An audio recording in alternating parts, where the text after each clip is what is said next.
समन्त चक्रवालेषु अत्रा गच्छन्तु देवता सद्धम्मं मुनिराजस् सुनन्तु सग्गमुखदं ධම්මස්සවන කාලෝ අයං භදන්තා ධම්මස්සවන කාලෝ අයං භදන්තා ධම්මස්සවන කාලෝ අයං භදන්තා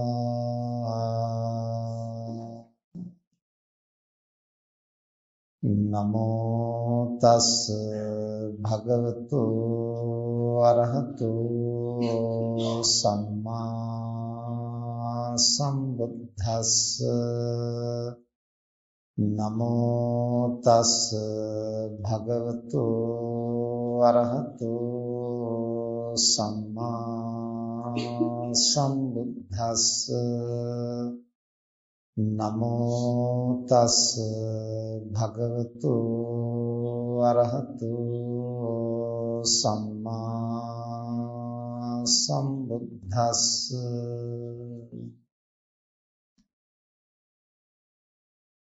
අතිගෞරවනීය මහා සංඝරත්නයන් අවසරයි පින්වත් මෑණිවරුනි සදහවත් පින්වතුනි අද දවසේ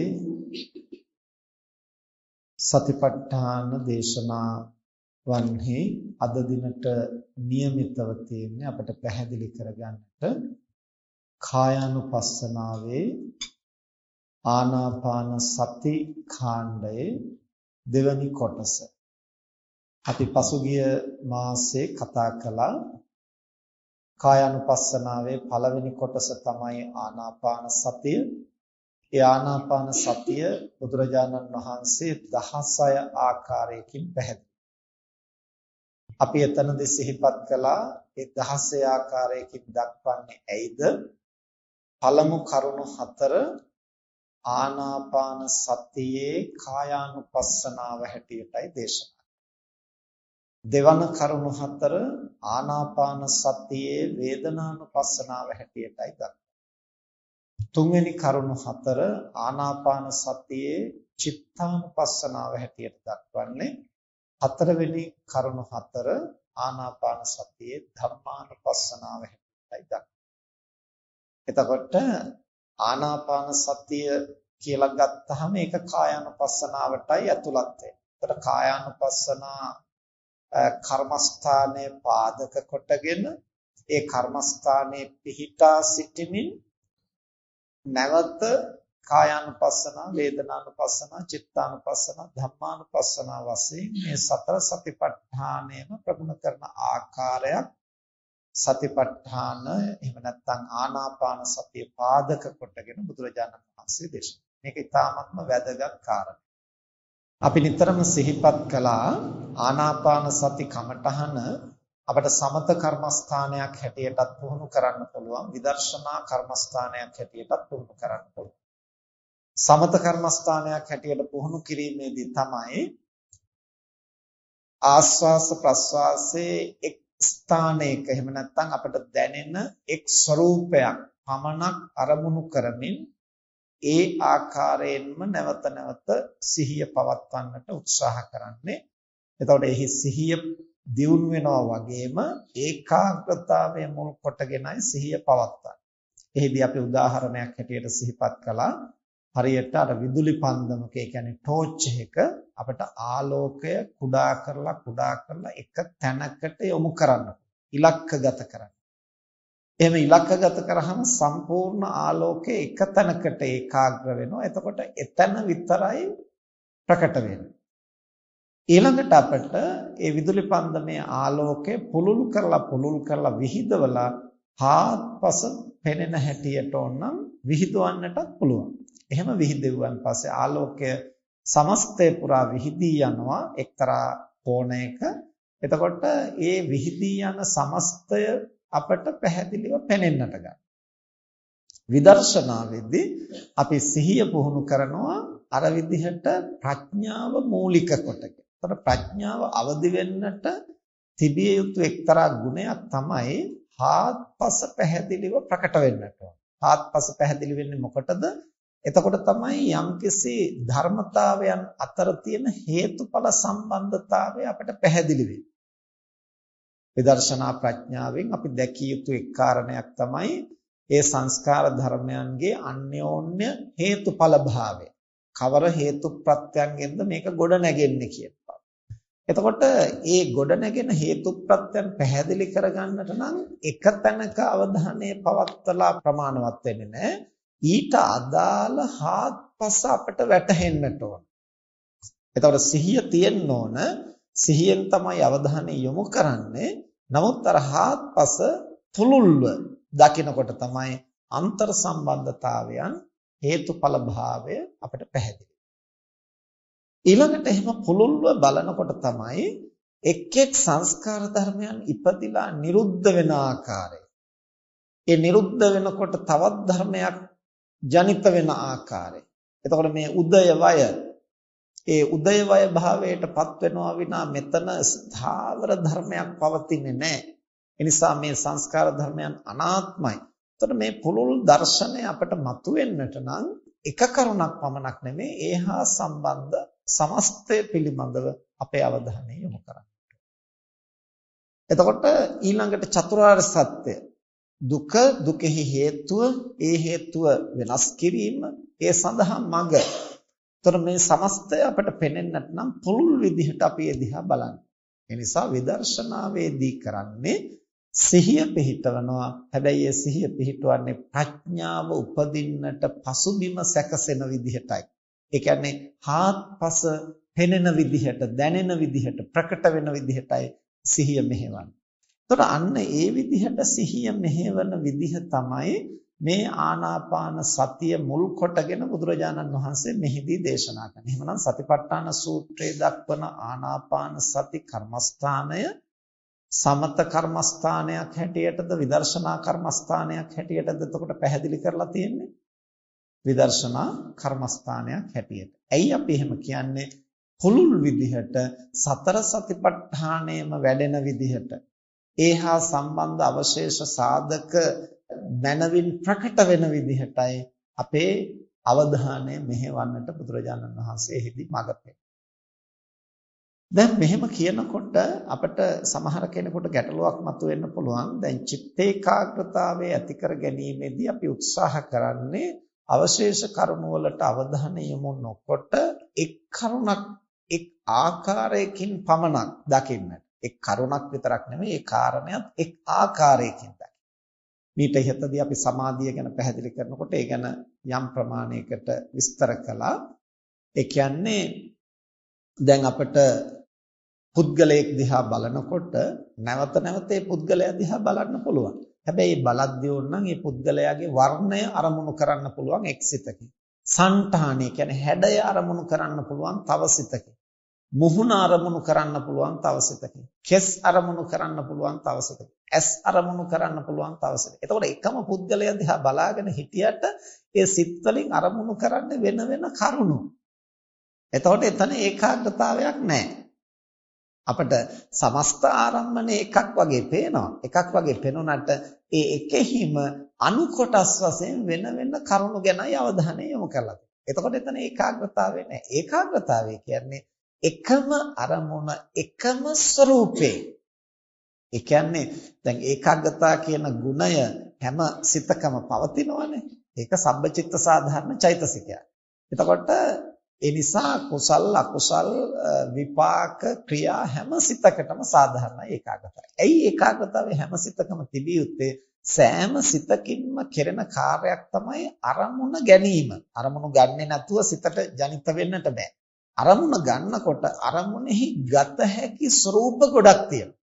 දැන් මේ මේසේ උඩ තියෙන මල් පෝච්චිය අර පැත්තේ ඉන්න අය බලනකොට එක විදිහකට, මේ පැත්තේ ඉන්න අය බලනකොට තව විදිහකට. මට පේන්නේ තව විදිහකට. මේ ස්වාමින් වහන්සේලාට පේන්නේ තව විදිහකට. අර මෑණිවරුන්ට පේන්නේ තව විදිහකට. එකම මල් පෝච්චය. හැබැයි අපි ඉන්න කෝණය අනුව වෙනස් වෙනස් හැඩතල වලින් පේනවා. එහෙනම් මේ මල් පෝච්චය අපිට දකින්න පුළුවන් රටාවන් දහස් ගණනක්, ලක්ෂ ගණනක්, අසංඛ්‍ය ගණනක් ඕනනම් අපිට ওই විදිහට ප්‍රවේද කරලා හඳුනා ගන්න පුළුවන්. දැන් එක සිතකින් ඔය අසංඛ්‍ය ස්වරූපයෙන්ම ගන්න බෑ මේක. එක සිතකින් ගන්න පුළුවන් එක් ස්වරූපයකින් පමණයි. අන්නේ එක් ස්වරූපයකින් ඒ සිතට අරමුණ ගන්නට උදව් කරන ගුණය තමයි ඒකාග්‍රතා චෛතසික. නමුත් දැන් ගැටලුව තියෙන්නේ ඒ සිත ඇති වෙලා නිරුද්ධ වෙනවනේ වහාම. ඊළඟට වෙන සිතක් නිජනිත වෙන්නේ. ඒ දෙවනුව හට ගන්න ඊළඟ සිතෙන් මේක වෙනස් ස්වරූපයකින් අරමුණු කරන්න පුළුවන්. එතකොට දියුණු කරන ලද ඒකාග්‍රතාවයේ හෙවත් සමාධිය කියලා අපි හඳුන්වන්නේ අර එක් සිතකින් එක් ආකාරයකින් ගන්න පුළුවන් ගතිය ආවේනික ගුණයක් හැටියට පවතිනවා. අපි ඒක දියුණු කරනවා ඊළඟට ඇති වෙන සිතෙනුත් ඒ ආකාරයෙන්ම ගන්න. ඊළඟට ඇති වෙන සිතෙනුත් ඒ ආකාරයෙන්ම ගන්න. අන්න පුහුණු කළාම තමයි දියුණු කරන ලද ඒකාග්‍රතාවය. ඒක තමයි සමාධිය කියලා හඳුන්වන්නේ. දැන් අපිට ඒක උපකාර වෙනවා අරමුණක ස්වභාවය තේරුම් ගන්නට. හැබැයි ඒ අරමුණෙහි හාත්පස ක්‍රියාකාරීත්වය තේරුම් ගන්නට අපි ඒ කරුණ ගැන අවධානය යොමු කරනවා වගේම අපිට ඒහා බැඳුණු අවශේෂ කරුණු ගැනත් අවධානය යොමු කරන්නට පුළුවන් වෙනවා. අන්න එහෙම අවධානය දියුණු කරලා අවධානය තියුණු කරලා ඊට පස්සේ පුළුල් කළාම තමයි අපිට ඒ සමස්තය වැටහෙන්නට ගන්න. එතකොට අපිට ඒ සිහිය අවශ්‍යයි මූලික. ඒකාග්‍රතාවයත් අවශ්‍යයි. හැබැයි ඒ ඒකාග්‍රතාවය සමාධිය කියන තැනට පුහුණු කරන රටාව වෙනයි. ඊට පස්සේ ඒ රටාවත් අපිට වැදගත් වෙනවා. ඒකත් පුහුණු කරන්න ඕන. පුහුණු කරගෙන ඊට පස්සේ අපි විදර්ශනා කියන මට්ටමින් ඒකාග්‍රතාවය තියාගෙනම අපි අපේ අවධානය පුළුල් කරනවා ඒහා බැඳුණු අවශේෂ සාධක හඳුනා. එතකොට දැන් මේ ආනාපාන සතිය පිළිබඳව දක්වනකොට අපිට ওই කාරණේ හොඳට පැහැදිලි වෙනවා. දැන් ආනාපාන සතියේ කායානුපස්සනාව කොටසයි අපි පසුගිය මාසේ කතා කළේ. ඒක කායානුපස්සනාවේම කායානුපස්සනාව. ඒ නිසා අපිට ඒකේ ලොකු වෙනසක් දැනෙන්නේ නැහැ. මොකද කායානුපස්සනාව ඇතුළෙම කායානුපස්සනාව මෙනෙහි කරන හැටි. එතකොට ඒ කාරණා ටික දැක්වේ කොහොමද? දීගං වාස්ස සන්තෝ දීගං අස්ස සාමීති. ඊළඟට රස්සං වාස්ස සන්තෝ රස්සං අස්ස සාමීති. ඊළඟට සබ්බ කාය පටිසංවේදී. ඊළඟට පස්සම් භයං කාය සංඛාර. ඔය හතර තමයි කායානුපස්සනා හැටියට පැහැදිලි. දීගං වා කියලා කියන්නේ ඒ හුස්ම රැල්ලේ දික් බව. දීර්ඝ වශයෙන් හුස්ම ගන්න. එතකොට ඒකේ ඒ යම්කිසි අපිට භෞතිකව අරමුණු කරන්නට පුළුවන් ස්වરૂපයක්. ඇයි අපි ඒකට භෞතිකව කියන්නේ? භූත රූපයන්ගේ ස්වરૂපය. භූත රූප කියන්නේ මොනවටද? පඨවි, ආපෝ, තේජෝ, වායෝ. මේ හතරට කියනවා භූත රූප කියලා. මහා භූත. මහා භූත කියලා කියන්නේ මේ ස්කන්ධ වශයෙන් ලොකු ලොකුවට ගොඩ ගැහෙන, ගොඩ නැගෙන, ඉන්ද්‍රයන්ට ගෝචර වෙන, අරමුණු කරන්නට පහසු ස්වરૂපයෙන් ඒවා ස්කන්ධ හැටියට රාශි වෙනවා. ඒ රාශි වෙන නිසා පඨවි, ආපෝ, තේජෝ, වායෝ කියන හතර භූත කියලා හඳුන්වනවා. මහා භූත. මේ මහා භූතයන්ගෙන් සැකසුණු දේ භෞතික. එතකොට වායෝ ධාතුව භෞතිකයි. එයි වායෝ නැමැති භූත රූපේ ක්‍රියාකාරීත්වය. එතකොට මේ භෞතික රූපේ ක්‍රියාකාරීත්වය අපි අවධානයට ගන්නවා නම් ඒක හඳුන්වන්නේ කායානුපස්සන. කායානුපස්සනාව මොකද තමන්ගේ පංචස්කන්ධය සම්බන්ධවනේ දැන් මෙනෙහි කරන්නේ. එතකොට තමන්ගේ පංචස්කන්ධේ කොටසක්නේ මේ රූපකයේ කොටසක්නේ ආස්වාස ප්‍රස්වාසය. රූපකය පවත්වන මූල ධර්මයනේ ආස්වාස ප්‍රස්වාසය. ඒ නිසානේ කාය සංඛාර හැටියට හඳුන්වන්නේ. එතකොට කය ගැන වගේම කාය සංස්කාරය ගැන අවධානය යොමු කිරීම කායානුපස්සනාවමයි. එතකොට එහි දික් බව, කෙටි බව, හුස්ම ගන්නකොට හෝ පිට කරනකොට තියෙන දික් බව, කෙටි බව මෙනෙහි කරනවා කියන්නේම එතකොට අපි සිත ගැන නෙමෙයි අවධානය යොමු කරලා තියෙන්නේ. අපි එහි වේදනාව ගැන නෙමෙයි අවධානය කරලා තියෙන්නේ. එහි පවතින අන්‍යෝන්‍ය සම්බන්ධතාව ගැන හෝ ධර්මතාව ගැන නෙමෙයි අවධානය යොමු කරලා තියෙන්නේ. අර කායික ස්වરૂපය ගැන. ඒ නිසා ඒ ආනාපාන සතියේ කායානුපස්සන. ඊළඟට ඊළඟ කොටස් දෙක සබ්බකාය පටිසංවේදී. සබ්බකාය කියලා කියන්නේ සමස්ත ආස්වාස ප්‍රස්වාස කය. සමස්ත ආස්වාස ප්‍රස්වාස වායෝ ධාරාව. ඒ වායෝ ධාතුව සමස්තයක් හැටියට අපේ සංවේදීව ස්පර්ශ කරමින් ආනාපාන සතිය වඩනවා. එතකොට එතනත් ඒ භෞතික ස්වરૂපය තමයි අපි අවධානයට ගන්න. ඊළඟට පස්සම්භයං කාය සංඛාරං. එතකොට කාය සංස්කාරයේ සංසිඳවනවා කියලා ටිකෙන් ටික අපිට දැනෙනවානේ ඒක රළු ගතිය අඩු වෙනවා. එතකොට රළු බව හෝ එහි පවතින රළු බව අඩුවීම කියන එකත් ඒ භෞතික ස්වરૂපයේ යම්කිසි එක්තරා ගුණයක්. භෞතික භවෙහිම එක්තරා ගුණයක් එතන තියෙනවා. එතකොට ඒකත් අර කායානුපස්සනා කියන තැනටම තමයි යන්නේ. එතකොට ඔන්න ඔය දීගං රස්සං ඊළඟට පස්සම්භයං ඊළඟට සබ්බකාය පටිසංවේදී කියන මේ කරුණු හතර ආනාපාන සතියේ මුලින්ම දැක්වෙන කාරණා හතර. ඒ කරුණු හතර දක්වන්නේ ආනාපාන සතියේ කායානුපස්සන. අපි පසුගිය මාසේ කතා කළේ ඒක. දැන් ඊළඟට බුදුරජාණන් වහන්සේ දේශනා කරනවා මේ ඊළඟ කරුණු හතර. ඒ කොහොමද? පීති පටිසංවේදී අස්ස සිස්සාමේති සික්ඛති පස්ස සිස්සාමේති සික්ඛති. සුඛ පටිසංවේදී අස්ස සිස්සාමේති සික්ඛති පස්ස සිස්සාමේති සික්ඛති. ඊළඟට චිත්ත සංඛාර පටිසංවේදී අස්ස සිස්සාමේති සික්ඛති පස්ස සිස්සාමේති සික්ඛති. ඊළඟට පස්සම්භයං චිත්ත සංඛාරං අස්ස සිස්සාමේති පස්ස සිස්සාමේති. ඔය කරුණු හතර පැහැදිලිව දක්වන්නේ ආස්වාස ප්‍රස්වාසයේ පාදක කොටගෙන ආස්වාස ප්‍රස්වාසයේ කෙරෙහි අවධානය පවත්වාගෙන ඒ ආස්වාස ප්‍රස්වාසයේහි පවතින වේදනා ලක්ෂණයත් සූක්ෂම විදිහට අරමුණු කරන ආකාරයෙන් තමයි මේ දෙවෙනි කොටස දේශනා. එතකොට අපි අපේ අවධානය පිහිටුවාගෙන ඉන්නේ ආස්වාස ප්‍රස්වාසය ගැනමයි. ඒයින් බැහැර වෙන්නේ නැහැ. හැබැයි ආස්වාස ප්‍රස්වාසයේ හුදු අර භෞතික ස්වરૂපයෙන් ඔබට ගිහිල්ලා එහි දැනෙන ස්වභාවය, එහි විඳින ස්වභාවය, එහි වේදනා ලක්ෂණයට අවධානය යොමු කරන්න. දැන් එතකොට බලන්නකෝ අපිට අර මල් පෝච්චිය දිහා බැලුවා වගේ ආස්වාස ප්‍රස්වාසයේ දිහා බලන්න පුළුවන් විවිධ ක්‍රම තියෙනවා. මල් පෝච්චිය එක පැත්තකින් බලනකොට එක විදිහකට පේනවා, අනිත් පැත්තෙන් බලනකොට අනිත් විදිහෙන් පේනවා. ඒ දර්ශන මාත්‍රයේම විවිධ වෙනස්කම් තියෙනවා. ඒ වගේ අපිට ආස්වාස ප්‍රස්වාසය කියන කමඨහන ගත්තන් පස්සේ ඒ මූල කර්මස්ථානයේ සිත පිහිටවන්න පුළුවන් එහිම භෞතික ස්වરૂපයන් විශ්ලේෂණය කරන විදිහට. ඊළඟට ආනාපාන සතියම අපට පාදක කොටගෙන එහිම අවධානය යොදවන්නට පුළුවන් එහි වේදනා ලක්ෂණය ප්‍රකට වෙන හැටියට. ඊළඟට අපිට ඒ ආස්වාස ප්‍රස්වාසයේ කෙරෙහිම අවධානය යොමු කරන්නට පුළුවන් එහි චිත්ත ස්වરૂපය ප්‍රකට වෙන විදිහට. ඒ කියන්නේ ආනාපාන සතිය මෙනෙහි කරන්නා වූ අවධානයට ගන්නා වූ සිතේ ගති ලක්ෂණ හඳුනා ගන්න පුළුවන් විදිහ. ඊළඟට අපට ආනාපාන සතිය මෙනෙහි කරන්නට පුළුවන් එහි ක්‍රියාත්මක වෙන ධර්ම ස්වરૂපයන් විග්‍රහ කරගන්නට අවධානය යොමු කරන්න.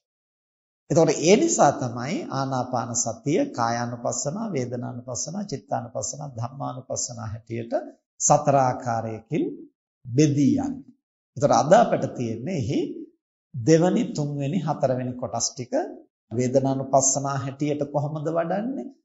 චිත්තානුපස්සන හැටියට කොහොමද වඩන්නේ? ධම්මානුපස්සන හැටියට කොහොමද? දැන් ඔය අපි දැන් සිහිපත් කළේ එය වේදනානුපස්සන හැටියට වඩන ක්‍රමය පැහැදිලි කරන සතිපට්ඨාන සූත්‍රයේ දක්වන කාරණා හතර. මොනවද කාරණා හතර? පළවෙනි එක තමයි පීති පටිසංවේදී අස්ස සිස්සාමීති සික්ඛති පස්ස සිස්සාමීති සික්ඛති. අස්ස සිස්සාමීති කියන්නේ ආශ්වාස කරනවා, පස්ස සිස්සාමීති කියන්නේ ප්‍රශ්වාස කරනවා. එතකොට ආශ්වාස ප්‍රශ්වාස දෙකේදීම ආශ්වාස ප්‍රශ්වාස වශයෙන් ඇතුල් වෙන පිට වෙන වායෝ ධාතුව පිළිබඳව අපේ අවධානය තියනවා. ඒ තියාගන්නා අතරතුරම ඒ නිසා හටගන්නා ප්‍රීතිය නැමැති වේදනා චෛතසිකයක් දකිමින් ආස්වාස ප්‍රසවාස. එතකොට ප්‍රීති කියන්නේ මොකක්ද? ඒ වේදනාවේ මානසික ස්වરૂපය. වේදනාවේ මානසික ස්වરૂපය තමයි සෝමනස්ස හෝ පීති කියන වචන වලින් හඳුන්වන්නේ. සෝමනස්ස කියලා කියන්නේ ඒ මනසේ ඇතිවන සතුටු ස්වરૂපය. එතකොට ප්‍රීති කියලා කියන්නේ ඒ මනසේ ඇතිවෙන සතුටු ස්වરૂපය. එතකොට ඒ සතුට, ප්‍රීතිය, සෝමනස්සය එක්තරා විඳීමක්.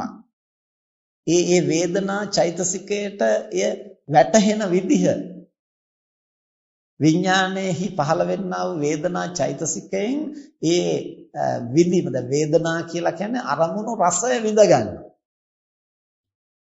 දැන් මේ ආස්වාස ප්‍රස්වාස ක්‍රියාවලිය කරගෙන යනකොට එහි යම් යම් සංසිඳීම්, සුවදායක තත්ත්වයන්, සැහැල්ලු තත්ත්වයන්, පහසු තත්ත්වයන් එනකොට අපේ සිතට සොම්නසක් ඇති වෙනවා, ප්‍රීතියක් ඇති වෙනවා. එතකොට අන්නේ සිතේ හටගන්න මේ ආස්වාස ප්‍රස්වාස ක්‍රියාවලිය පදනම් කොටගෙන එහි සිත එකඟ වෙනකොට, ඒ ගැන අපේ සිහිය දියුණු වෙනකොට, ඒහා සම්බන්ධව, ඒ සංප්‍රයුක්තව ඇතිවෙන සෝමනස්ස වේදනාව තමයි මේ පීති පටිසංවේද.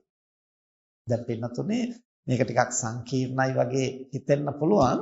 හැබැයි මේ සංකීර්ණ බව අපි තේරුම් ගන්නේ නැතිව අපට විදර්ශනාවක් කරන්න බෑ. ඒ සංකීර්ණ බව තේරුම් ගන්නේ නැතුව අපට හේතුඵල ධර්මය ඊළඟට සූවිසි ප්‍රත්‍ය මේවා තේරුම් ගන්නට බෑ. මේ සංකීර්ණ බව තේරුම් ගන්නේ නැතිව අපට මෙහි සත්වයක් පුද්ගලයෙක් ආත්මයක් නැහැ කියන සක්කාය දිට්ඨිය දුරු කරන්න බෑ. මොකද මේ සංකීර්ණත්වය ඒක ඝනව අරගෙන තමයි අපි සත්ව පුද්ගල සංඥාවෙන් දකින්නේ. ඒ සත්ව පුද්ගල සංඥාව බිඳින්න නම් මෙතන මේ එකක් නෙමේ, මෙතන සමස්ත ක්‍රියාවලියක් මේ සිද්ධ වෙන්නේ කියන එක දකින්නට. ඉතින් ඒක බෙදලා බලනකොට ඊටම සූක්ෂම. ඊළඟට වැදගත්ම කාරණේ තමයි අපිට බෝධිපාක්ෂික ධර්ම දියුණු කරන්නට ඕන කෙලස් ප්‍රහාණය කරන්නට නම්. දැන් ඊයේත් අපි සෙනසුරාදා ධර්ම සාකච්ඡාව කරනකොට එක නෝනා මහත්මියක් ඇහුවා අපි ඔය තරම්ම සංකීර්ණ විදිහට ඕවා අධ්‍යයනය කරන්න ඕනද? මේ සෝවාන් වෙන්න අවශ්‍ය මූලික ටික කරගත්තාම මදිද? සෝවාන් වෙන්න අවශ්‍ය මූලික ටික කරගත්තාම ඇති. හැබැයි ටික කරන්න ගියාම අපිට සංකීර්ණ බව තේරුම් ගන්න වෙනවා. තේරුම් ගත්තේ නැත්නම් එතනට යන්න බෑ. ඒ යන්න බැරි වෙන නිසා තමයි අපි අර සක්කාය දිට්ඨිය තුල එල්බගෙන ඉන්නේ. ඉතින් දැනට අපිට ඒවා විශ්ේ වෙන්නේ නැතිනම් ටික ටික අපි උත්සාහ කරන්නට ඕනේ එතනට ප්‍රඥාව පුළුල් කරන්න. එතකොට ඒක බෝධිපාක්ෂික ධර්ම වැඩිීමේදී අත්‍යවශ්‍යයි කියලා අපි සිහිපත් කළේ ඇයි? නිකම්ම සතිය වැඩුවට බෝධිපාක්ෂික ධර්මයක් වෙන්නේ නැහැ. බෝධිපාක්ෂික කියලා කියන්නේ බෝධි කිව්වේ අවබෝධයනේ. නිවන. ඒ කියන්නේ සම්මා සම්බෝධි, පච්චේක බෝධි, ශ්‍රාවක බෝධි. ඔය තුන තමයි බෝධි කියන්නේ අවබෝධය ලබන අවස්ථා තුන. ඒ අවබෝධය ලැබීම සඳහා පක්ෂපාත වෙන, ඒ දිශාවට ගමන් කරන, ඒ දිශාවට චිත්තචෛතසිකයන් හසුරුවන ධර්මයේ තමයි බෝධිපාක්ෂික ධර්ම කියන්නේ. සිහිය බෝධිපාක්ෂික ධර්මයක් බවට පත් වෙන්නේ තවත් ගුණාංග රාශියකින් ඒක සමන්විත වුණොත් විතරයි. එහෙම නැති සිහිය නිවනට උදව් වෙන්නේ බුදුවරයෙක් නැති කාලවලත් භාවනා කරන යෝගීන් සිහිය දියුණු කරනවා. දියුණු කරගෙන ප්‍රථම ධානය, ද්විතීය ධානය ආදී රූපාවචර ධානය ලබනවා. ආකාසානං ඡායතන, විඥානං ඡායතන ආදී අරූප ධානය ලබනවා, අභිඥා ලබනවා. හැබැයි ඒගොල්ලෝ සම්මා සම්බෝධි, පච්චේක බෝධි, ශ්‍රාවක බෝධි කියන අවබෝධයට යන්නේ නැහැ. ඇයි ඒ අවබෝධයට යන්නේ නැත්තේ? ඒ අයගේ සිහිය දියුණු කිරීම අවබෝධය සඳහා සහාය වෙන ආකාරයෙන් නෙවෙයි පුහුණු කරලා තියෙන්නේ, ධානයට, අභිඥාවට සහාය වෙන ස්වරූපයෙන් පමණයි. එහෙමනම් ඒ අවබෝධයට උදව් වෙන ආකාරයෙන් සිහිය පුහුණු කරන්නේ කොහොමද? අපි පෙර දිනකත් සිහිපත් කළා. එය කරුණු හතරකින් සංයෝග වෙන්නට ඕන. මොනවද කාරණා හතර? විවේක නිස්ෘත, විරාග නිස්ෘත, නිරෝධ නිස්ෘත, වස්සග්ග පරිණාම. සිහිය පුහුණු කරන්න ඕන විවේක නිස්ෘතව. ඒ කියන්නේ කාය විවේක, චිත්ත විවේක, උපදි විවේක. කාය විවේක කියලා කිව්වේ කයට වැඩ අඩු බව. කායික වශයෙන් සංසිඳවා ගන්නට, සැහැල්ලු කර ගන්නට, සංකීර්ණ නොවන්නට, පහසුවෙන් පවත්වා ගන්නට අවශ්‍ය පසුබිම තමයි කාය විවේකය. වැඩ අඩු බව කියලා අපි සරල විදිහට හඳුන්වා ගන්නවා. හැබැයි වැඩ අඩු බව කුමක් සඳහාද? නීවරණ දියුණු කරන්නට නෙමෙයි. ඒ වැඩ අඩු කරගන්නේ තීන මිද්දෙන් ඔජ්ජල් වෙන්නට නෙමෙයි. ඒ වැඩ අඩු කරගන්නේ කාමච්ඡන්දයට විසිසේ සමවදින්නට නෙමෙයි. ඒ වැඩ අඩු කරගන්නේ ව්‍යාපාදයට සමවදින්නට නෙමෙයි. උදාසීන වෙන්නට නෙමෙයි. අපි වැඩ අඩු කරගත යුත්තේ කුමක් සඳහාද? නීවරණ ධර්ම දුරු කිරීම සඳහා. ඒ කියන්නේ චිත්ත විවේකය සඳහා. නීවරණ ධර්මයන්ගෙන් සිත මුදවා ගන්නේ කුමකටද? උපදි විවේකයේ හෙවත් කෙලස් ප්‍රහාණය කිරීම සඳහා. කෙලස් ප්‍රහාණයට යොමු වෙන්නේ නැති චිත්ත විවේකය අර යෝගීන්ගේ ධාන අභිඥා උපදවන්නට පමණයි උදව් වෙන්නේ. ඒගොල්ලෝ චිත්ත විවේකයෙන් නැවතිලා කාය විවේකයේ උපදවාගෙන චිත්ත විවේකයේ උපදවාගෙන මේ උපදි විවේකයේ සඳහායි මේ ප්‍රයත්නය කියන දැක්ම නැහැ. ඒ අර්ථය ඔළුවේ නැහැ. දැන් අපි මේ එන ගමනුත් කතා කර ආවේ අපි යමක් කරනකොට එහි අර්ථය අපට නිතර සිහි වෙන්නට ඕන. අර්ථය සිහි වෙන්නේ නැතිනම් අපි යමක් කරගෙන යනවා. ඒක වෙන පාරවල් වල යනවා. වෙන පැතිවලට යනවා. දැන් ලෝකයේ දියුණුව කියන එක, සංවර්ධනය කියන එක ශීඝ්‍රයෙන් වර්ධනය වෙනවා. හැබැයි අර්ථයෙන් ගිලිහිලා. මොකක්ද අර්ථය? මේ මනුෂ්‍ය කියන අපි මොකටද මේ ලෝකෙට ආවේ? අන්තිමට මේ ඔක්කොම දියුණු කරන්නේ කුමක් සඳහාද?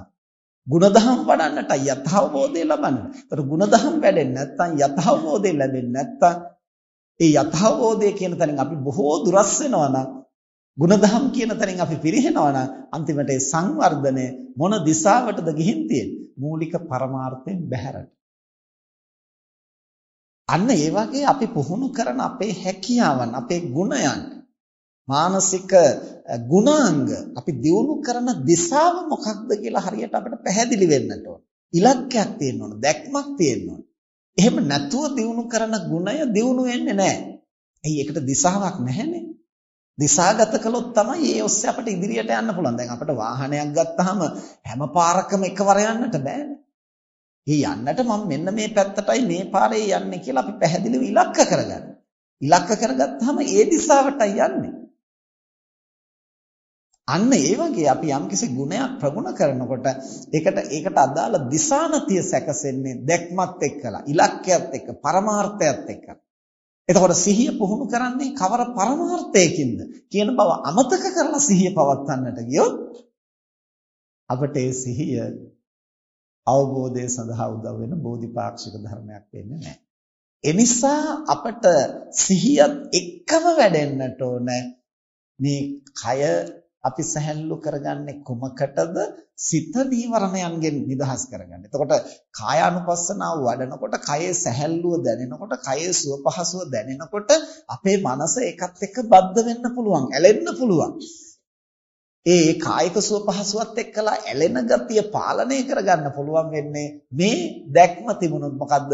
මේ කායික විවේකය ඇලෙන්න නෙමෙයි, බැඳෙන්න නෙමෙයි, උපාදාන කරන්න නෙමෙයි, චිත්ත විවේකයේ සඳහායි, නීවරණයන්ගෙන් සිත නිදහස් කිරීම සඳහායි කියලා ඒ කායික සැහැල්ලු බවින් නවතින්නේ නැතිව ඒක මානසික සංවර්ධනයකට සහාය කරගන්න පුළුවන් වෙන්නේ ඒ දැක්ම තියෙන කෙනෙකුට විතරයි. ඒ දැක්ම අවදි වෙනවා නම් විතරයි. ඊට පස්සේ මේ මානසික වශයෙන් අපේ මනසේ නීවරණ ධර්ම යටපත් වුනහම මේ කියන පීතිය, සුඛය ඒව මතුවෙන්නට ගන්නවා. ඊට පස්සේ අපි එතන නවතින්නට ගන්නවා. ඒ සුවදායක, ඒ සෝමනස්ස සහගත බවත් එක්කලා. ඒ චිත්ත ඒකාග්‍රතාවය. එයින් අපට ඊළඟ පියවර තියන්නට පුළුවන් වෙන්නේ මෙය හුදෙක් චිත්ත විවේකයේ සඳහා දරන ප්‍රයත්නයක් නෙවෙයි, මෙය කෙලෙස් ප්‍රහාණය කිරීම සඳහා. ඒ නිසා මේ ක්ලේශයන් උපදින ආකාරය අධ්‍යයනය කරන්නට ඕන, පරීක්ෂා කරන්නට ඕන, කෙලෙස් දුරු කරන විදිහ පරීක්ෂා කරන්න, ඒක අභ්‍යාස කරන්න ඕන. ඒ සඳහායි මේ සිත ගත සංසිඳුවා ගත්තේ. එහෙම නැතුව එහි තෘප්තිමත්ව විඳින්නට නෙමෙයි.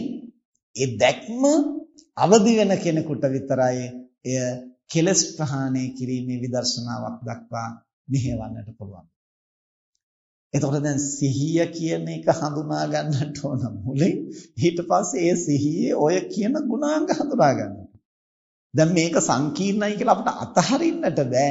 මොකද අතහැරලා මේක කරන්න බෑ. එතනට අවශ්‍ය ගුණාංග සංකීර්ණද නැද්ද කියන එක නෙමෙයි, එතනට අවශ්‍ය ගුණය අවශ්‍යයි. ඉතින් අපි නිවන් අවබෝධ කිරීම කියන එක බොහොම සරල කාරණයක් හැටියට හඳුනාගත්තාම අපිට ඔච්චර නිකන් දඟලන්න ඕනේ නෑනේ. අර සුනීත සෝපාක වගේත් නිවන් දැක්කනම් මේ කසල බාල්දිය ඇදලා ඉඳලා ඊට පස්සේ මහාන වෙලා නිවන් දැක්කනම් අර මලමිනිය ගැට ගහලා තිබිලා ඊට පස්සේ ප්‍රශ්න ටිකක් ඇහුවහම මේ 7 අවුරුදු වයසේ රහත් වෙන්නට සමත් වුණා නම් මේ අභිධර්මයයි විදර්ශනාවයි නාම රූපයි ඕවා ඔච්චර නිකන් විශ්ලේෂණය කර කර අහස පොළොව ගැට ගහන්න දඟලන්නේ මොකටද? අර 7 අවුරුදු වයසේ සෝවන් වුණා මේක අතහරින එකනේ තියෙන්නේ වගේ සරල ස්වරූපයෙන් අපිට පේනවා. අවුරුදු 7 වුණාට කසල බාල්දිය ඇද හිටියට එතනත්තාගේ සාංශාරික පුහුණුව මෙහෙම තමයි ඇවිත් තියෙන්නේ. ඒක පුහුණු කරලා තිබෙච්ච නිසා ඒ වයසේ Taman ඉන්න ක්‍රියාව මොකක් වුණත් කර්ම වේගයේ කොහොම වුණත් ඒ අවබෝධය මතු කරන්න පුළුවන් වුණා. ඉතින් ඒ අවබෝධය අපි තුල මතුවෙන්නේ නැතිනම් ඒකේ හේතුව මොකද්ද? සාංශාරික පුහුණුව මදි.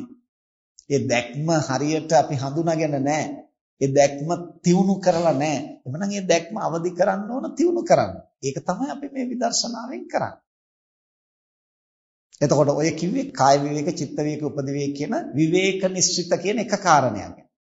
ඊළඟට විරාග නිශ්චිත කියලා කිව්වන් පස්සේ රාග කියන්නේ ඇලෙන ගතිය, ඇලෙන බැඳෙන ගතිය. ඒ රාගයත් එක්කලා තමයි ඇලෙමින් බැඳෙමින් මේවා වර්ධනය වෙන්නේ. අන්‍යෝන්‍ය වශයෙන් ප්‍රත්‍ය වෙන්නේ. ප්‍රත්‍ය වෙවි එකින් එක දිගින් දිගට යන්නේ. එතකොට මේක මේ ඇලෙමින් බැඳෙමින් ප්‍රත්‍ය කරගනිමින් දිගින් දිගට පවත්වීම සඳහා කරන වැඩක් නෙවෙයි මේ. මේක ශ්‍රේය කරන්නට, අහෝසි කරන්න, නිමා කරන්නට, නොඇලෙන්නට දරන ප්‍රයත්නය. ඒ දැක්ම තිබුණොත් විතරයි අපට සිහිය, ඒකාග්‍රතාවය නිසා ඇතිවෙන සුඛ සෝමනස්යන්හි ඇලෙන්නේ නැතිව ඉන්න ඔබට යන්න. ඊළඟට නිරෝධ නිශ්චිත. නිරෝධය දෙආකාරයි. ශනික නිරෝධ සහ අනුත්පාද නිරෝධ. ශනික නිරෝධ කියලා කියන්නේ සංස්කාර ධර්මයන්ගේ ලක්ෂණයක් තියෙනවා, හටගත් සැනින් බිඳී යන අනිත්‍ය ලක්ෂණය. අනිත්‍ය දේවල් බිඳින්නට, දේවල් නිරුද්ධ කරන්නට අපි දඟලන්නට ඕනේ. හටගත් නාම රූප ධර්මයන් එය විසින්ම බිඳී යනවා. ඇයිද? හැම නාම රූප ධර්මයකම අනිත්‍ය ලක්ෂණය එහිම පවතින නිසා. ඒක එහි ගුණයක් නිසා, ඒක එහි ගතියක් නිසා 아무තෙන් බිඳින්නට දඟලන්න දෙයක් නැහැ. එතකොට හටගත් නාම රූප ධර්මයන් කිසිවක් ඉතිරි නොවි බිඳී යන ගතිය තමයි නිරෝධ, ශනික නිරෝධ කියලා හඳුන්වනවා. එහි අනුත්පාද නිරෝධය කියන්නේ මොකක්ද? දැන් අර නාම රූප ධර්ම බිඳී ගියාට ආයෙත් ජනිත වෙනවා. ආයෙ ජනිත වෙන්නේ මොකෙන්ද? ඒ ආපහු ජනිත වෙන්නට අදාළ හේතු ප්‍රත්‍ය තියෙන නිසා ආපහු මතුවෙනවා. දැන් අපි හිතමු පිදුරු ගොඩේ බිම්මලක් හැදෙනවා. දැන් අපි මේ බිම්මල කඩලා ගන්නවා. කඩලා ගත්තාම ආයෙත් එතන බිම්මල් හැදෙනවා. ඒ කොහොමද? අර දිලීර අපි කොහොම කඩලා ගත්තත් යම් ප්‍රමාණයක් එතන ඉතුරු වෙනවා. එතකොට හටගත්තු බිම්මල අපි කඩලා ගන්නවා. ඒකට අදාළ දිලීර කොටස් එහි තාම තියෙනවා. එහෙම නැත්නම් තව සමහර වෙලාවට අපේ මව්පිය හඳුනාගෙන තියෙනවා අර බිම්මල් ටික හොදපු වතුර ටික ගිහිල්ලා ආපහු දාන්නේ පිදුරු ගොඩට. ඉතින් දැන් ඒවා ඊට වඩා දියුණු තාක්ෂණික ක්‍රමත් එක්කලා දැන් කරන ওই බිම්මල් වවනවා එහෙම. එතකොට ඒගොල්ලෝ මේ බීජ හැටියට දාන්නේ ඒ වැඩෙන්නට පුළුවන් පසුබිමේ හදන්නේ. එතකොට හැදෙන බිම්මල කඩලා ගන්නවා. කඩලා ගත්තට මේක නිමා වෙන්නේ නැතුව ආයෙ ජනිත වෙනවා. කුමක් නිසාද? අර ඒක ජනිත වෙන්නට අවශ්‍ය හේතු ප්‍රත්‍ය ටික එතන ගොඩනගන නිසා. අන්න ඒ වගේ හටගත් නාම රූප ධර්ම බිඳී යනවා, නිරුද්ධ වෙනවා. හැබැයි යලි හට ගන්නට අවශ්‍ය හේතු ප්‍රත්‍ය තිබුණොත් යලිත් ධර්මයක් හට ගන්නවා. එයත් බිඳී යනවා, යලිත් හට ගන්නවා. එතකොට හටගත් නාම රූපේ බිඳී ගියා කියලා පරම්පරාව නවතින්නේ යලි හේතු ප්‍රත්‍ය ගොඩ නැගෙන නිසා. එහෙමනම් ඒ හේතු ප්‍රත්‍යයන් ගොඩ නැගෙන පසුබිම අහෝසි කරන්න පුළුවන් නම් විතරයි අර හට ගැනීම නවතින්නේ. එතකොට තමයි අර නිරෝධය නැවත නූපදින නිරෝධයක් වෙන්නේ. අන්නේ නැවත නූපදින தත්ත්වයට නිරුද්ධ කිරීම තමයි අනුත්පාද නිරෝධය කියලා. එහෙම නැත්නම් තවත් විදිහකින් කියනවා නම් නූපන් ධර්මයන් නූපදීම නිරුද්ධ කරනවා. උපන් ධර්මයේ නිරුද්ධ කරන්නට 아무තු වෙහසක් ඕනේ. ඒක ස්වභාවයෙන් නිරුද්ධ වෙනවා. අපිට වෙහෙසෙන්නට වෙන්නේ නූපන් ධර්මයන් නූපදී නිරුද්ධ කරන්නට. දැන් මේක රේරුකාණේ මහානායක හඳුරු උපමාවකින් දක්වනවා. පටිච්චසමුප්පාදයේදී අඹ ඇටයක් නිසා අඹ පැලයක් හැදෙනවා. අඹ පැලේ නිසා අඹ ගහක් හැදෙනවා. අඹ ගහ නිසා අඹ මලක් හැදෙනවා. අඹ මල නිසා අඹ ගෙඩියක් හැදෙනවා. අඹ ගෙඩිය නිසා අඹ ඇට හැදෙනවා. අඹ ඇට වලින් ආයෙ පැල හැදෙනවා. දැන් මේ සමස්ත ක්‍රියාවලිය එකකට එකක් ප්‍රත්‍ය වෙමින් ක්‍රියාත්මක වෙනවා. දැන් අපි අර අඹ ඇටය කියන තැන අනිත් ඒවාත් ප්‍රත්‍ය වෙනවා. අඹ ඇටෙත් ප්‍රත්‍ය වෙනවා. හැබැයි අඹ ඇටේ යම් මූල සාධකයක්. ඒ මූල සාධකය සම්පූර්ණයෙන් අහෝසි කරන්න පුළුවන්. ඒක තලලා, වේලලා, පුච්චලා, අලු කරලා අහෝසි කරන්න පුළුවන් නම් ඒ අහෝසි කරනකොටම අඹ පැලෙත් අහෝසි වෙලා, අඹ ගහත් අහෝසි වෙලා, අඹ මලත් අහෝසි වෙලා, අඹ ගෙඩියත් අහෝසි වෙලා, ඒ අඹ ඇටත් අහෝසි වෙලා, ඒ ඇට නිසා පැලවෙන්නට අනාගතේ යම්තාක් අඹ ගස් තිබුණා නම් ඒ සියල්ල අහෝසි වෙලා, ඒ සියල්ල තාම හටගෙන නැහැ.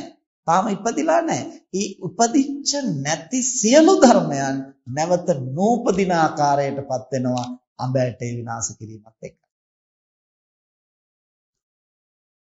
එතකොට හටගත් අඹ ගහ කලක් යද්දී ඒක මෝරලා දි รา පත් වෙලා ඒක කඩා වැටෙනවා. ඒකට 아무තු වෙහසක් ගත්තේ නැතුන කමන්න. හැබැයි ඒක කඩා වැටෙනකොට ආය අඹ ගස් හැදෙන පසුබිම හැදිලා. ඒ අඹ ගහ නිරුද්ධ වුණා. ඒ නිසා අර මූලය අපට අහෝසි කරන්න පුළුවන් නම් තමයි අනුත්පාද නිරෝධයකට යන්නේ. එතකොට අපි මේ සිහිය පුහුණු කරන්නේ මොකටද? අපි මේ සමාධිය පුහුණු කරන්නේ මොකටද? අපේ ප්‍රඥාව අවදි කරන්නේ මොකටද? මම හොඳට භාවනා කළා, මට හොඳට සමාධිය වැඩෙනවා, මට වැඩි වෙලා වාඩි වෙලා ඉන්න පුළුවන්, මට ප්‍රීතියක් දැනෙනවා, මට සුඛයක් දැනෙනවා කියලා ඒවා උපාදාන කරන්නට නෙමෙයි. මේ හටගන්න සංස්කාර ධර්මයන් නැවත නොහට ගන්නා தත්ත්වයට පමුණවන්නටයි අපේ මේ වෑයම. ඒ දැක්ම ඇතුව සිහිය ඒකාග්‍රතාවයේ පුහුණු කරන කෙනෙකුට පමණයි එය බෝධිපාක්ෂික ධර්මයක් හැටියට දිනු කරන්නේ. නිරෝධනිස. ඊළඟට වස්සග්ග පරිණාමය. වස්සග්ග කියලා කියන්නේ අත්හැරීම. එතකොට අපි හැමතිස්සෙම තණ්හා උපාදානය තුලින් අල්ලා ගැනීම, ඒකරාශී කිරීම, ගොනු කිරීම, ගොඩගසා ගැනීම, පවත්වා ගැනීම ක්‍රියාවලියක තමයි නිරත වෙන්නේ. ඒ ක්‍රියාවලිය තුල ඉන්න තාක්කල් මේවා දිගින් දිගට පවතිනවා. එහෙමනම් අපේ මේ ප්‍රයත්නය මේක අල්ලාගෙන පවත්වා ගන්නට නෙමෙයි, එය අත්හැරීම සඳහායි කියන දැක්ම ඇතුව සිහිය ඒකාග්‍රතාවයේ පුහුණු කළොත් තමයි ඒ සිහිය, ඒ ඒකාග්‍රතාවය යථාබෝධය ලබන්නට, කෙලස් ප්‍රහාණය කරන්නට අපට සහාය. දැන් එතකොට පුහුණු කරන්න තියෙන සිහිය තමයි ඔය කියන සමස්ත ගුණාංගයන්ගෙන් යුක්තවයි සිහිය වඩන්නට වෙන්නේ. ඉතින් ඕක එකපාරට කරන්න බෑ. ඒ නිසා ඉස්සෙල්ලාම අපි සිහිය හඳුනා ගන්න. සිහිය හඳුනාගෙන ඉස්සෙල්ලාම සිහිය දියුණු කරගන්න. ඊට පස්සේ තමයි පියවරෙන් පියවර අපට පුළුවන් වෙන්නේ අවශේෂ ගති ලක්ෂණ මේකත් එක්ක මිශ්‍ර කරන්න. දැන් අපි හිතමු උදාහරණයක් ඇටියට හොද්දක් හදනවා නම් ඒකට අවශ්‍ය මූලික දේවල් ව්‍යංජනයක් හදනවා නම් ඒකට අවශ්‍ය මූලික කලමනා ටික අපි ලෑස්ති කරගන්න. ඊට පස්සේ තමයි ඒකට අවශ්‍ය පොල් කිරිද, ලුණුද, මිරිස්ද, ගම් මිරිස්ද ඔය ටික එකතු කරලා අපි ඒකට මිශ්‍ර කරන්නේ. ඊට පස්සේ ඒ ටික මිශ්‍ර කරනකොට තවත් මේකට ಜಾති තිබුණොත් තවත් රස වෙනවා, තවත් ගුණ වෙනවා. ඊට පස්සේ ඒවත් එකතු කරනවා, ඒවත් එකතු කරනවා. ඊට මුලින් අපි ඔක්කොම එකට දාලා තම්බනවා. ඊට පස්සේ අපි සුදුසු වෙලාවෙදි දානවා. රසයේ ගුණය මතු කරන් ඉගෙන ගන්න.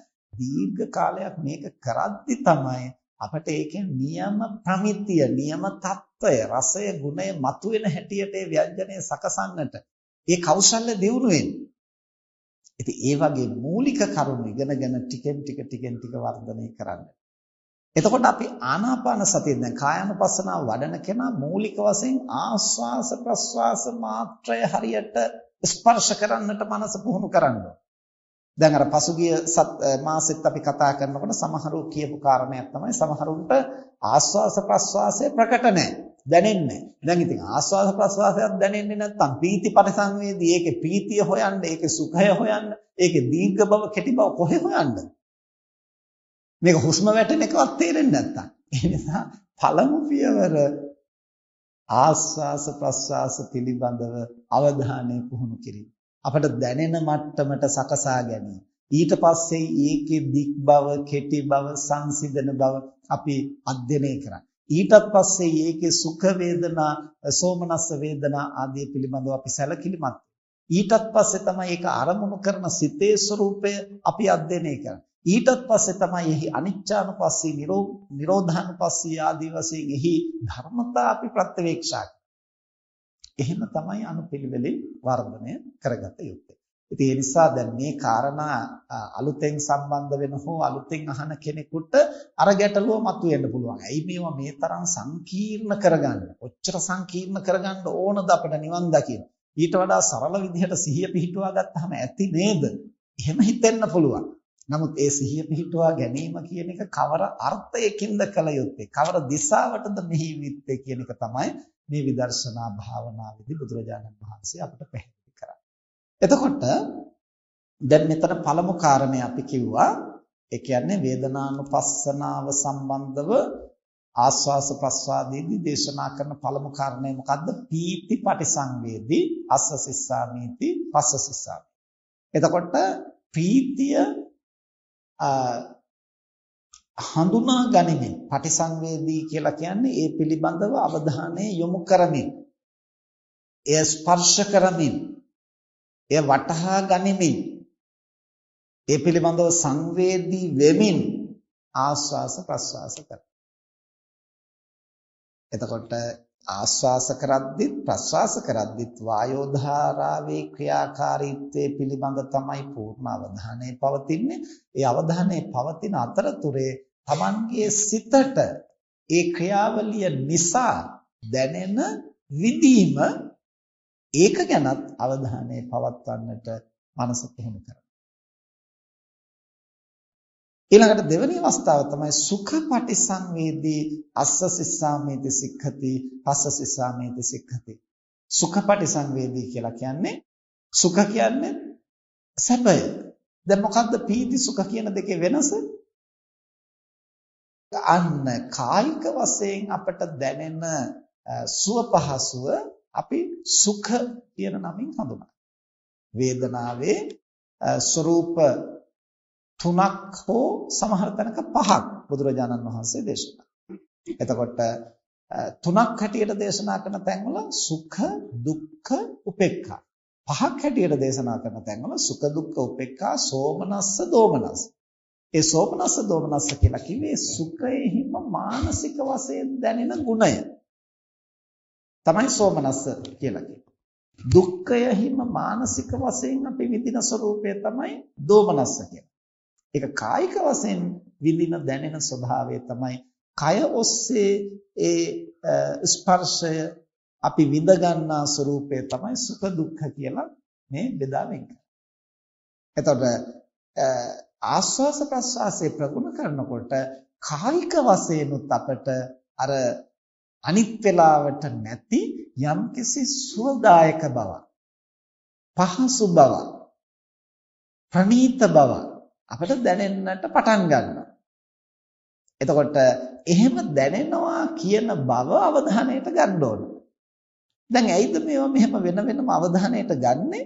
එහෙම අවධානයට ගත්තේ නැතිනම් අපිට අර ඊළඟ වැඩ ටික කරන්න බෑ. මොකද ඊළඟ වැඩ ටික දැන් මේවා ප්‍රීතිය සුඛය දැනෙනවා කියලා අපි දැනගත්තත් නොදැනගත්තත් අවධානයෙන් හිටියත් නැතත් සුඛය දැනෙනකොට ප්‍රීතිය දැනෙනකොට අපි නොදැනුවත්වම ඒකත් එක්කලා බැඳෙනවා, තෘෂ්ණාව ඇති වෙනවා. ඒක නවත්තන්න බෑ. ඒක අපි දන්නවද නැද්ද කියන කතාවක් නෑ. බය වෙන්නට අදාළ කාරණේ මතුවෙනකොට අපි තැති ගන්නවා. ඒක මම දැනගෙනද තැති ගන්නෙ නැතුවද තැති ගන්නෙ? ඒව අදාළ නෑ. මොකද මෙතන ක්‍රියාත්මක වෙන පුද්ගලයෙක් නෙමෙයි, සත්වයෙක් නෙමෙයි. නාම රූප ධර්ම අදාළ සාධක මතුවෙනකොට අදාළ ඵලය මතුවෙනවා. කුපිත වෙන්නට අදාළ කරුණු මතුවෙනකොට කෝපය මතුවෙනවා. ඒක ගැන මම දන්නවද නැද්ද? ඒව අදාළ නැහැ. රාගය මතුවෙන්නට අදාළ කරුණු මතුවෙනකොට රාගය මතුවෙනවා. ඒක මම දැනගෙනද නැතුව ඒක අදාළ නැහැ. එතකොට ඒ නිසා අපි මුලින් හඳුන ගන්න ඕන දැන් මෙන්න මේ වගේ දෙයක් සිදු වෙමින් පවතිනවා.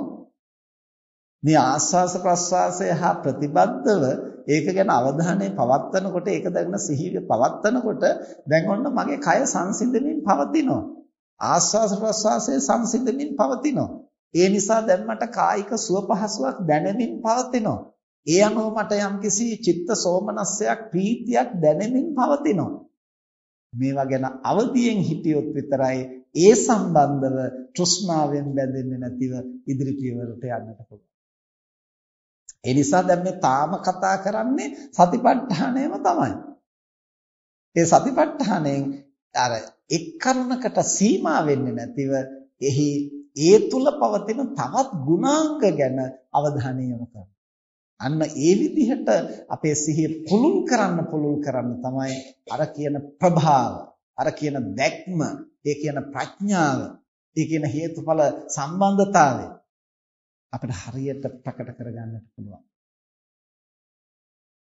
එතකොට දෙවෙනි අවස්ථාව කායික වශයෙන් විඳින සුඛදායක බව, පළවෙනි අවස්ථාව මානසික වශයෙන් විඳින සෝමනස්ස සහගත ස්වરૂපය. එතකොට ওই දෙකම අපි වෙනම සිත ගැන අවධානය යොමු කරනව නෙමෙයි, ආස්වාස ප්‍රස්වාසය තමයි අපේ අවධානය යොමු කරන ප්‍රධාන කාරණය, මූල කර්මස්ථානය. ආස්වාස ප්‍රස්වාසය ගැන අවධානය යොමු කිරීමේ ක්‍රියාවලියේදී එහි අතුරු කාරණා හැටියට මතුවෙන මේ කරුණු ගැනත් අවධානය පවත්වාගෙනම අපේ ආස්වාස ප්‍රස්වාස ක්‍රියාවලිය. ඒක හරියට උදාහරණයක් හැටියට කියනවා නම් දැන් ඔන්න අපි රියපදවාගෙන යනවා. රියපදවාගෙන යාම පිළිබඳව අපිට පූර්ණ අවධානය තියෙන්නට ඕනේ. වාහනේ අවශ්‍ය කොටස් ටික හසුරුවා ගන්න. ඒ අවශ්‍ය කොටස් ටික හසුරුවා ගන්නකොට දැන් අපිට යන පාර ගැනත් අවධානය තියෙනවා. දැන් මේක කාලයක් පුරුදු වෙනකොට අපිට ඕන නම් ඒකේ ධර්ම දේශනාවක් දාගෙන හරි සින්දුවක් දාගෙන හරි ඒකත් අහමින් රියපදවන්න පුළුවන්. දැන් පාරක් පේනවා, වාහනේ අංගෝපාංග ටික හසුරුවන හැටි ඒකත් කිසි ගැටලුවක් නැතුව අපි හසුරුවනවා. බ්‍රේක් එක පා ගන්න ඕන තැන බ්‍රේක් එකත් පාගනවා. වේගය වැඩි කරන්න ඕන තැන වේගයත් වැඩි කරනවා. හැබැයි අර සින්දුව හරි ධර්ම දේශනාව හරි ඒකත් අපි පැහැදිලිව අහගෙන යනවා. ඊට පස්සේ තවත් අපි මේක පුරුදු පුහුණු කළොත් අපිට වටපිටාවේ තියෙන දේවලුත් හොඳින් අවධානයට ගන්නට පුළුවන්. ඒතර පසු උනේ මොනවද? ගෙයක්ද, දොරක්ද, ගස් කොළන්ද, පුද්ගලයෝද, අන්න අසවල් බෝඩ් එක පහුණා මේ අහවල් ස්ථානේ. දැන් කොයි හරියද ඉන්නේ කියලා ඇහුවොත් එකවරම ඕනනම් කියන්න පුළුවන් මේ අහවල් ප්‍රදේශයේ ඉන්නේ. දැන් සමහරුන්ට වාහනේ යනකොට දැන් කොයි හරියද ඉන්නේ කියලා ඇහුවොත් එහෙම තක්මුක් වෙලා වටපිට බලනවා දැන් මේ කොහෙද ඉන්නේ. ඒකට මෙච්චරලා ගිහින් තියෙනවා නිනව් නෑ කොහෙද යන්නේ. පාර තියෙන නිසා යනවා. අවසාන ඉලක්කයත් එක්කලා යනවා. එහෙම නැත්නම් අන්තර්ජාලයෙන් දැන් අද කාලේ තියෙන හැටියට මැප් එක දාගෙන ඒක දිහා බලාගෙන යනවා. හැබැයි එකපාරට ඇහුවොත් එහෙම දැන් කොහෙද ඉන්නේ කියලා මොකක්වත් නිනව් නෑ. ඇයි අර සිහිය හරියට පවත්වා ගන්නට පුරුදු වෙලා නැහැ ඒ කාර්ය සම්බන්ධ. දැන් ඔය කියන සිහිය පැවැත්වුවා කියලා අපිට ඒක නිවනට උදව් වෙන්නේ නැහැ. හැබැයි ඔය විදිහට සිහිය පැවැත්වීමත් අපිට නිවන් දකින්න සිහිය දියුණු කරගන්නට සහාය වෙනවා. සිහිය කියන්නේ මොකක්ද කියලා මූලික වශයෙන් හඳුනාගෙන ඉන්න ඕනනේ නිවනට අදාළ සිහිය පුහුණු කරන්න. ඉතින් ඒ නිසා අපිට එක වැඩක් විතරක් කරන්නට පුළුවන් බව දැන් දීර්ඝ කාලයක් මමත් හිතාගෙන හිටියේ අනිත් වැඩ නවත්තලා එක වැඩක් ගැන විතරක් අවධානය යොමු කරගෙන ඒක විතරක් කරන එක තමයි සිහිය කියන්නේ. එහෙම තමයි මාත් ඉස්සර හිතාගෙන හිටියේ. ඉතින් ඒ නිසා මම ගොඩාක් මගේ ජීවිතයේ දේවල් මම විසින්ම ප්‍රතික්ෂේප කරන්න පටන් ගත්තා. ඒ දෙක තුනක් එක ඔහොම කරන්න බෑ. ඕකෙන් නිකන් මනස අවුල් වෙනවා. ඒකෙන් අපේ සිහිය අවුල් වෙනවා. අපි සිහිය පවත්වාගෙන ඕන මේවා කරන්න. වැඩ අඩු වෙන්න ඕන. එකක් තෝරගන්න ඕන. ඒකෙන් තමයි භාවනාව දියුනේ. ඒ නිසා අපි අවසානයේ මමත්වයට එක්කලා අපට අදාළ ආකෘතියක් ගොඩනගා ගන්නවා. මම නම් මෙහෙමයි.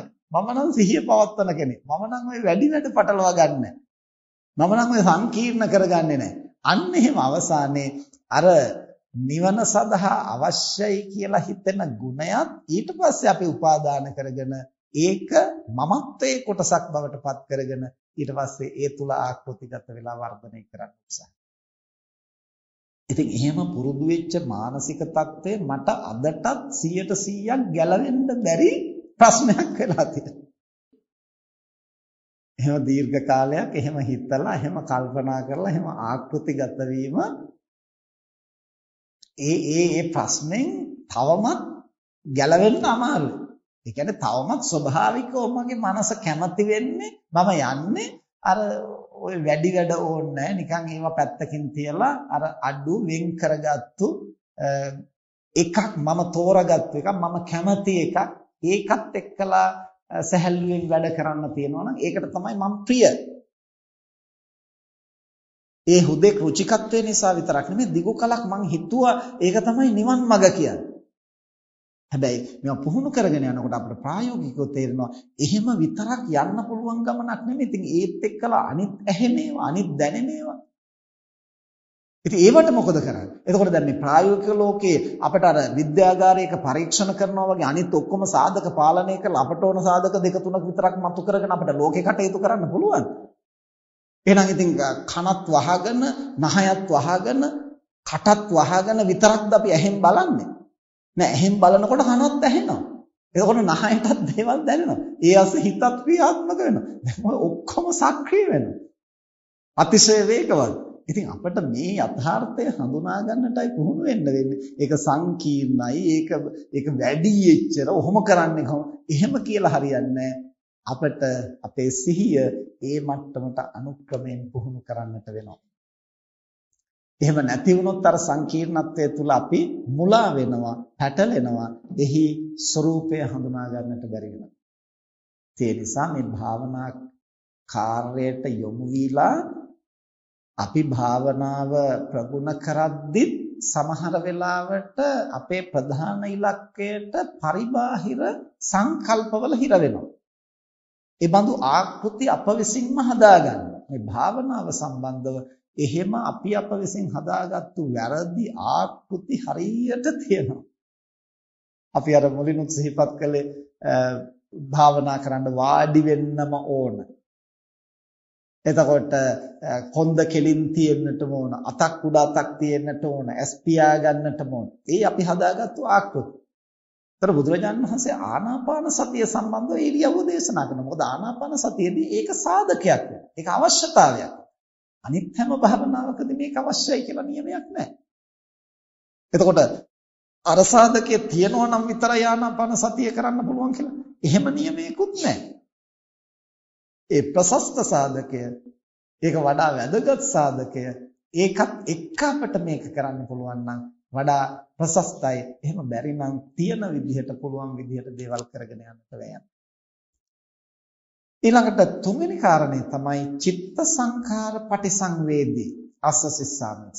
දැන් මේක ඇහෙනකොටම නිකන් අපිට හිතෙන්නේ මෙතන වේදනාව ගැන කාරණයක් නැහැනේ. චිත්ත සංඛාර කියලා කියන්නේ චිත්ත සංස්කාරය පිළිබඳව සංවේදීව ආස්වාස ප්‍රස්වාස කරන. මොකද්ද චිත්ත සංස්කාරය කියන්නේ කියලා විග්‍රහ කරගත්තොත් තමයි අපිට මෙතන වේදනානුපස්සනාවයි තියෙන්නේ කියන එක වැටහෙන්නේ. මොකද්ද චිත්ත සංස්කාරය කියන්නේ?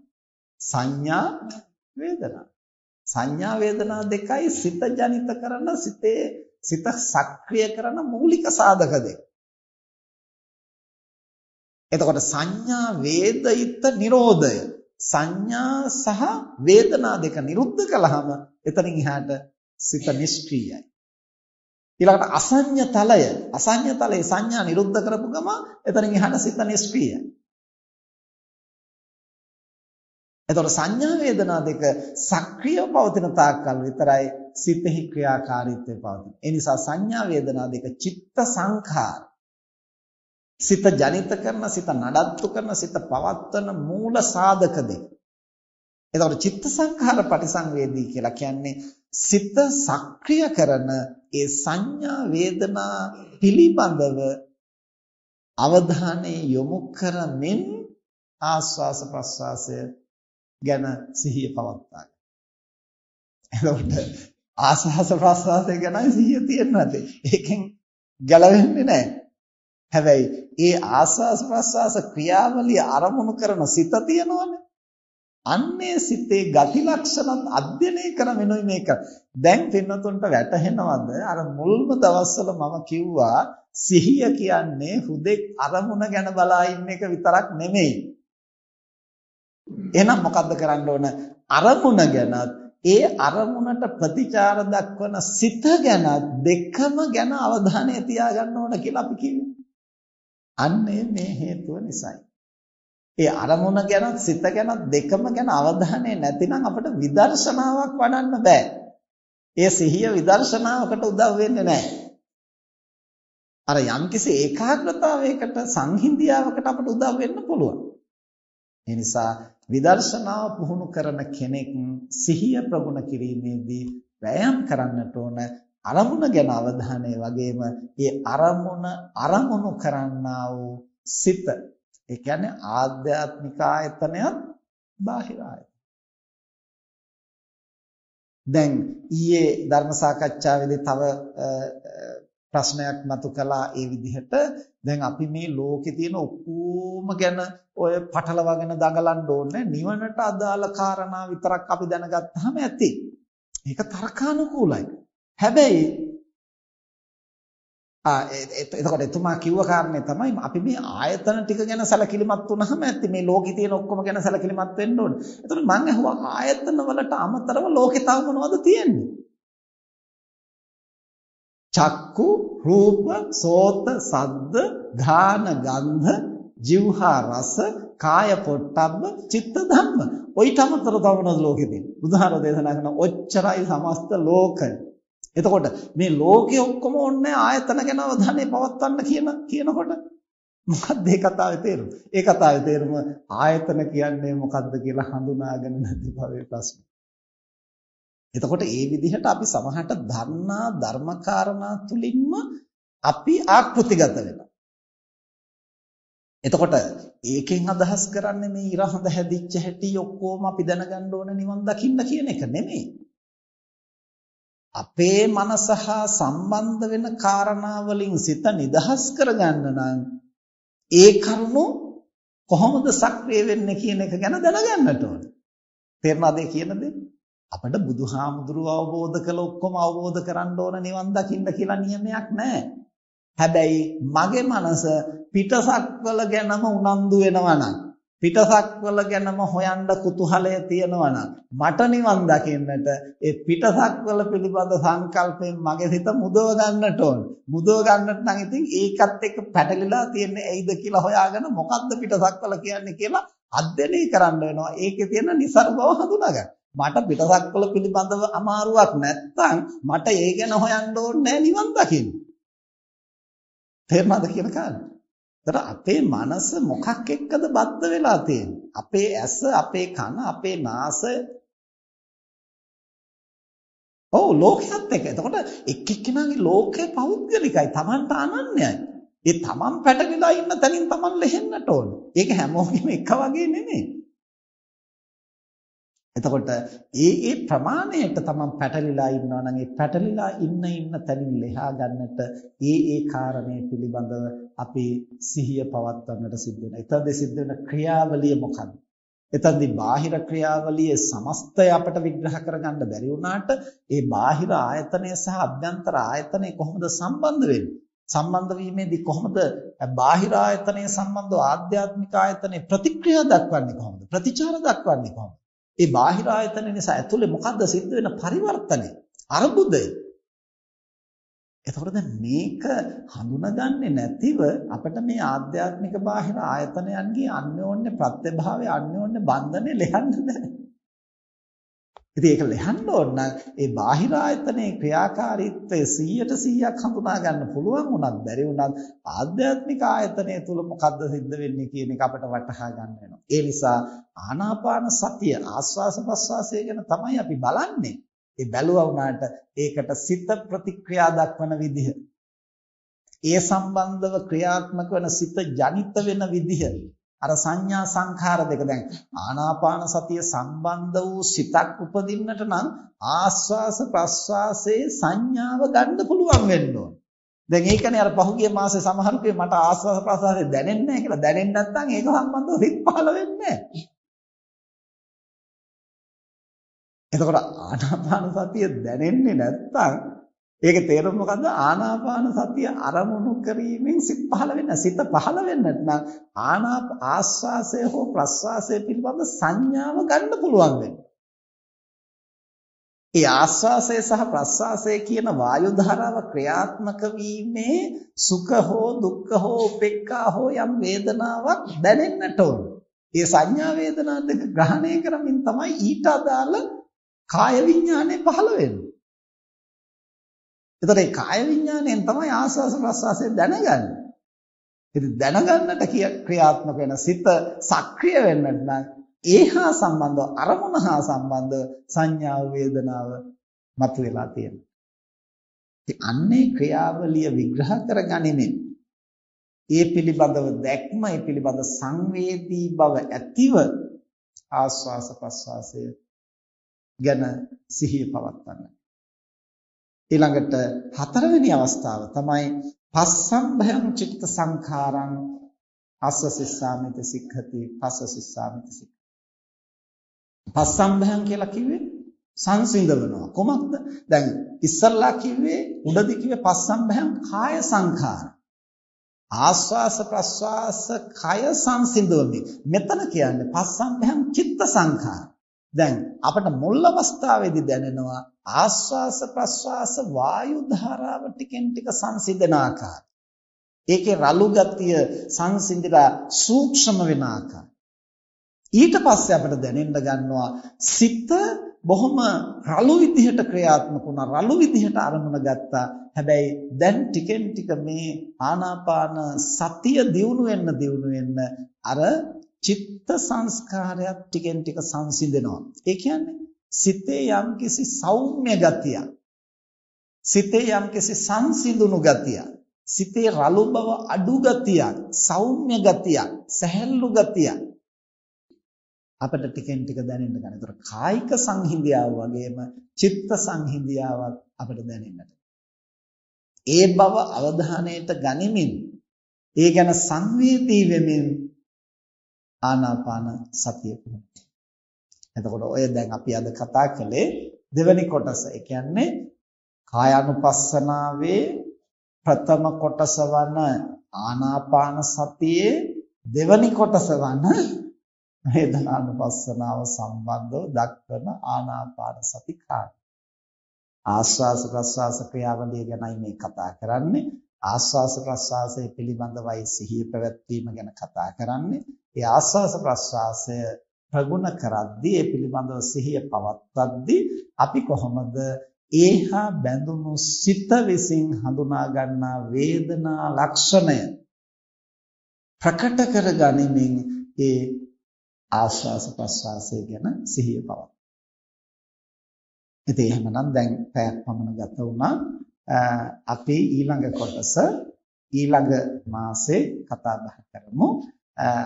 ආනාපාන සතියේ චිත්තානුපස්සනා කොටස සහ කාල වේලාව තිබුණොත් ධර්මානුපස්සනා කොටසත් අපිට කතා කරලා නිම කරන්න පුළුවන්. ඊළඟට ඉරියාපත මනසිකාරය ඔහොම කායානුපස්සනාවේ කොටස් ටික අපි අනුපිළිවෙලින් සාකච්ඡා කරගෙන යනවා. ඊට පස්සේ තමයි වේදනානුපස්සනා සතිපට්ඨානෙ පටන් ගන්න. දැන් මේ කායානුපස්සනාව ඇතුළෙම වේදනානුපස්සනාව කතා කරන්න ඕන උනේ ඇයිද? ආනාපාන සතියේ වේදනා ලක්ෂණය පිළිබඳව බුදුරජාණන් වහන්සේ දේශනා කරන මේ කාරණය පැහැදිලි කරගන්නයි.